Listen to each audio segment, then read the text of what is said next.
and were being blackmailed. He then arranged the 30 million and were set to meet at the site that the blackmailer had proposed. When they came there with the money, they were shocked to see Brenda, who was utterly distraught to know who the father of the child was. In tears she exclaimed, "You have betrayed me. You have betrayed us." Why? She then subjected to expose them, but Katie ran after her, trying to stop her.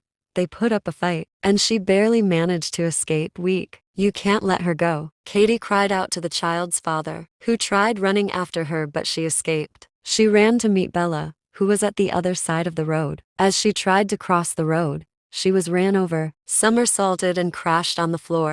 Bella screamed and ran towards her. Brenda was rushed to the hospital, and the doctor said that she was in a critical condition. Ramsey came to the hospital, crying and insisted on staying with her. Mario went on to blame Bella, saying that because of her, her sister is in this condition. After some time, the doctors were able to stabilize her, but said she was in a coma and would need all the love and prayers she could get to come out of it. Katie and Bella confronted each other. Bella accused her of trying to kill Brenda and vowed to expose her. Their face of a real battle finally begun. Katie asked Bella if she knew the truth all along, and only put on this act to expose her and has also been blackmailing her. Katie assured Bella that she would not win, and she was going ahead to marry Mario. The divorce papers were finalized. The battle line was drawn. Katie pressured Mario into a court marriage, and he agreed. He told Bella that he was getting married, and if she could for once tell him that she still loves him and wants to be with him, he would cancel this marriage.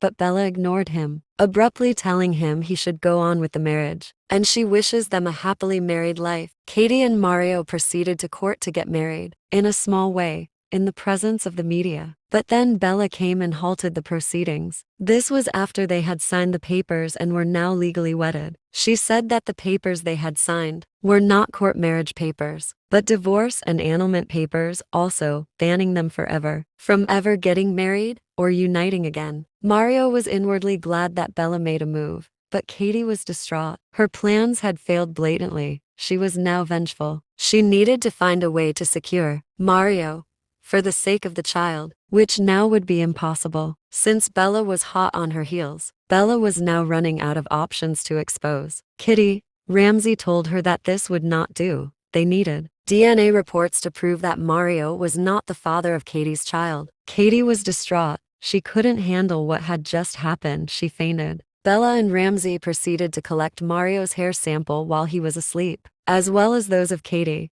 They went to the hospital to get it checked. This was done by Bella's best friend, who was a doctor. Bella had once helped her in the past, and she in turn would repay the favor with this help. Mario was astounded. He needed to know why Bella was behaving like this. He cornered her when she returned home to the room. "I want to know why you destroyed my wedding with Katie. Why are you doing this? If you can't be with me, at least let me be." "I do not know what you are talking about," Bella said. "I saw you last night, you know. That was why I asked you this question. You were crying and hugging my guitar, saying that you miss me and want to be with me." "I miss you as well, Bella.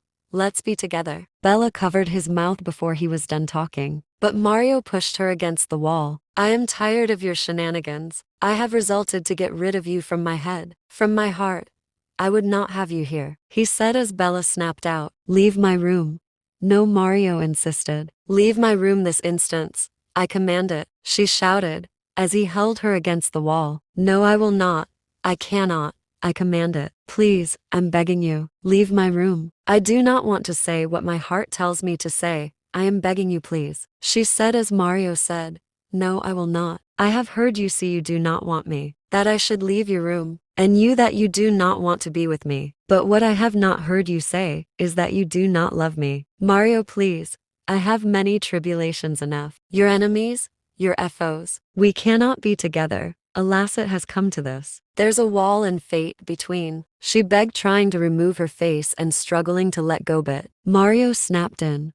"No, I do not agree. I will stand in between the wall and fate, and my enemies and tribulations. I would be with you in their midst. I will not let you fight alone. I will not let you go. Tell me, do you love me?" "I love you," Bella shouted. "I love you, Mario. Ever since I saw you that night at the beach. You were so handsome. I couldn't get my eyes to stop feasting on you. I just couldn't stop ogling. I couldn't help but fall. I knew there and then that you were mine. I had to make you mine. My heart ever since then has burned for you. Everything I do for you. Mario. This facade, this act, it was all for you. Mario, oh, you are so dashing.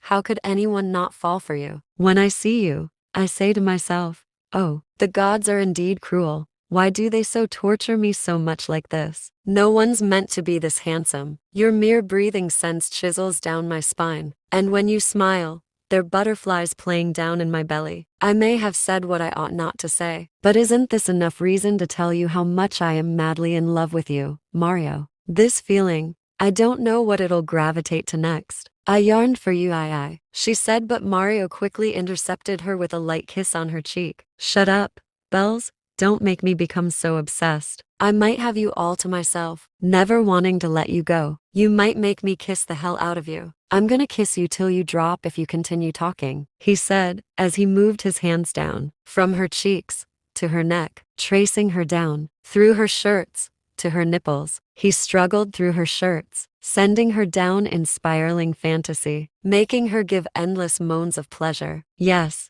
Yes, please. Please don't stop, she yelled. With his muscular body, he carried her, legs around her waist, arms around her neck. Still kissing deeply, he dropped her on the bed. They unnerved their clothes as he led himself into her, wrapped her with the sheets. She lets out soft moans of ecstasy. Oh, my word. She didn't want this night to ever end at all. Mario was now hers, and there was nothing Kitty was going to do about it. Mario moved in Bella's cleave slowly with motion, as she wrapped herself round him so tightly. Do you love this? He asked. Yes, I do. I love it so much. Please don't stop. Okay, baby, he moaned. Still rock hard, he moved in and out slowly, as he caressed her gently, giving her various tingles. They belonged to each other, and no one was going to separate them. They were so immersed in each other, so deeply. As Mario continued to rock Bella, after placing kisses on her neck, he let out a deep moan of relief, and let himself beside his beloved. Finally, they had consummated their marriage. Bella moved to tell Mario the truth, that he wasn't the father of Kitty's child, that she had admitted she told him to marry Katie. But this was not until she found out the truth. She told Mario that she was going to get evidence of the father of Kitty's child. After proving to him that he is not the father, Mario told her to bring the proof with haste, so he can vindicate himself from Katie's lies and schemes. The family started to make grand preparations for Grandma's birthday. They missed Megan. Even though her betrayal was wrought, Bella would oversee the preparations. She wanted to make sure her favorite person in the world was celebrated well. She also had her surprise for Kitty. The DNA test result were already out, and Bella wanted to use this as an opportunity to expose Katie. Mario didn't want Bella to make a scene at Grandma's birthday celebrations. He just wanted to be at peace and in love with her. They were now very cuddly, and didn't want Grandma to find out. This vexed Kitty. She noticed it, and was not happy with the recent turnout of events. Even though Grandma was already suspecting them, she was inwardly happy about it. On her birthday, the family gave her a surprise, and a party was thrown. She was elated. Various dignitaries were invited to the celebrations. Though it was a mini party, Bella wanted to use the advantage of the media to expose Katie there on then. She halted everyone to attention, confessing that she had given Mario to Katie for marriage. She was aware that they wanted answers as to why she created a scene at the court the other day and was very sorry. She was going to create another scene at Grandma's birthday today. She told them that she had found out that Katie is not pregnant with Mario's child, much to everyone's shock, and that Katie just wanted Mario's money and his name on her child, and she wants to find the father of the child, who is also Mario's enemy. She also declared that Mario is the love of her life and she was going to fight for him to her last breath. Katie then objected that Mario is indeed the father of her child, asking Bella if she had any evidence to support her claim, who in turn claimed to have evidence. Ramsey then brought the DNA reports which stated that Mario is not the father of Kitty's child. Much to everyone's disarray, Katie immediately refuted this claim, stating she also had proof and her DNA reports. Since Bella had forged her own DNA reports against her, she went upstairs and brought her own reports saying that Mario's probability of being the father of her child is 99.5%. No one knew who to believe, not even Bella, now puzzled. As Katie has defeated her in her own game, she immediately thought of an idea and told Ramsey to call the doctor, who conducted the treatment on Katie, as her world would count. Ramsey went on to call the doctor, who was on her way. The doctor then came and told everyone present that she had conducted a test on Katie, and that indeed Mario isn't the father of Kitty's child. But Katie began to cry and moved to hug the doctor, telling her that she should not do this to her fellow woman, and that women should support women. Suddenly, after whispering into the doctor's ear, the doctor changed her statement to say that she's very sorry, and that Bella had paid her to say such. Mario is indeed the father of Katie's child, and she's sorry for doing this to another woman. Such injustice. This left everyone in shock. Bella was now seen as an evil witch who didn't care about another woman, and was trending over the news. Her name was shattered. As Katie laughed at her scornfully, she had won the game, as she told Bella that she would lose. Mario had to stand with Bella. Somehow he believed that Bella was right, and Kitty wasn't telling the truth. He assured Bella that if she was telling the truth, she would prevail. She went to meet the doctor, who she taught as a friend, but betrayed her. She had helped Bella, who was a friend to her, and helped her in the past, and by conducting this test, she hoped to repay the favor. She reprimanded the doctor scornfully, asking her why she would do this. "I am so sorry I did this to you. I had no choice." The real father of the child called me on the way to your house. He told me he had my son, and he was going to kill him if I didn't testify in their favor. When I came to the house,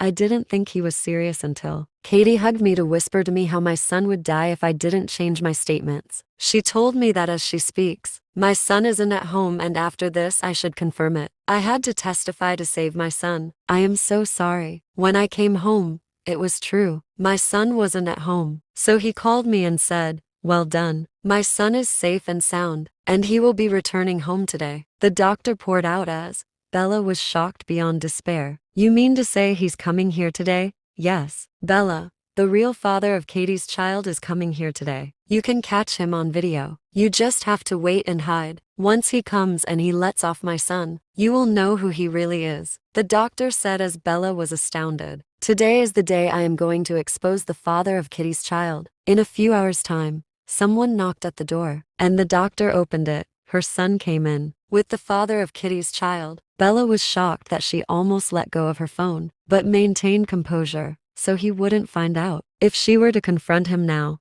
he might do something rash. She resolved to confront him later. He left the house as Bella came out shocked. She cried.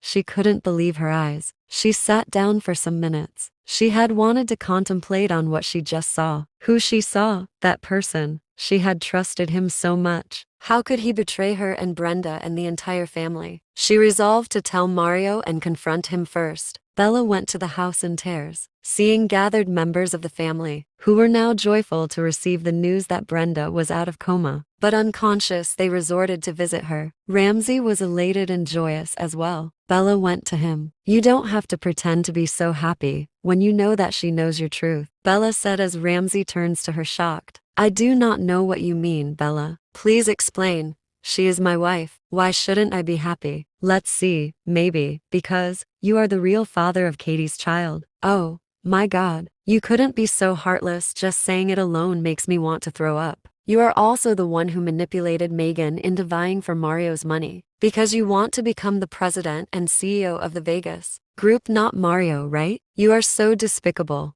How can you so reluctantly play with 3 women and betray everybody just to get what you want? You even got Brenda in an accident trying to kill her, just to cover up your dirty act. Mario loved you, treated you like his own, and yet he betrayed him. Brenda loved you so much as well, trusted you even though you were engaged with Megan. She trusted the love the both of you had. But now I've just found out that it was not love. I don't know what to call it. They aren't enough words to tell of how this disgusted I am at you," Bella reprimanded. "Come on now, Bella. Aren't you enjoying this life? Is it a sin to want what is not yours? To quest for money and power? I just wanted to hold for a long time. I have been under Mario's shadow, but not anymore. Now that you have found out, I have to make a fast move. Either Megan or Katie would have gotten me what I wanted. Oof. I kept so low played on both sides. What gave me away? He asked. Going to the doctor's house, yeah. I was there. I saw you. She replied. Oh, you did see me. That's bad, isn't it? He smirked as Bella continued. Just you wait and see. The whole family will know of your treachery. Bella said as just then, the family emerged from the sidelines, leaving Ramsey shocked. But not as shocked as the whole family was. Grandma let out a loud cry. She was completely shattered. The boy who she's treated as her son and kept by her side as her own completely betrayed her, and to think that the person that they have been looking for has been right with them all this while, and they did not notice. Mario was extremely angry. He began to brutally beat the hell out of Ramsey. He was constantly dishing him blows, beating him. Don't be silly. As when he was tired, Ramsey escaped. Mario cried and told Katie to leave the house in haste, because he would not know what he would do next. He was utterly shattered, in shock, utter despair. But cheers to Bella for the victory. She had finally gotten rid of and exposed all of Mario's enemies, and was to live happily ever after with him. They rushed to the hospital, only to find Brenda discharged. The attendants said that her husband had taken her away. They were now in complete fear. Brenda had been kidnapped. Ramsey called Mario and told him that if he and Bella wanted to see Brenda ever again, he should sign over the power of attorney documents and give it to him, transferring all of his wealth into his name. Bella and Mario, as well as the family, were helpless. Adding tears, they signed the power of attorney documents and urged to give it to Ramsey at the designated meeting place. There the police was waiting for him. Bella, out of fear, had installed a tracker on Brenda's phone, which Ramsey was oblivious to. When she regained consciousness, she asked Ramsey why he did all this. Why he betrayed their love, and Ramsey said he still deeply, entirely, truly loves her and is doing this for their future together. This shattered her heart. All that he did, he wanted for money and fame. She was literally rescued from Ramsey's clutches. She told him that he would suffer the consequences of his actions, but he said he would return for her and for their love. He, on the other hand, was arrested and sent to jail. Brenda was distraught of the betrayal, and also that he tried to kill her. She resolved to never love again, but fate had other plans for her. Mario united with Bella at last, swearing his undying love and devotion to her. He suggested that they get married again and renew their vows, and in the presence of the world, he confessed he loved her, and she confessed that she loved him too, so dearly.